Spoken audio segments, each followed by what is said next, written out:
กระต่ายขาวตัวน้อยบังเอิญไปพบกับแมวสีเทาใต้ต้นไม้ใหญ่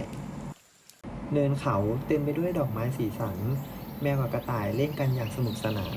ยามพระอาทิตย์ตก กระต่ายยื่นดอกไม้เรืองแสงให้แมวอย่างเขินอาย แมวรับไว้อย่างอ่อนโยน ฝนตกหนักทำให้กระต่ายถูกพัดหายไปในป่า แมวพยายามวิ่งตามแต่ถูกขวางด้วยกิ่งไม้ใหญ่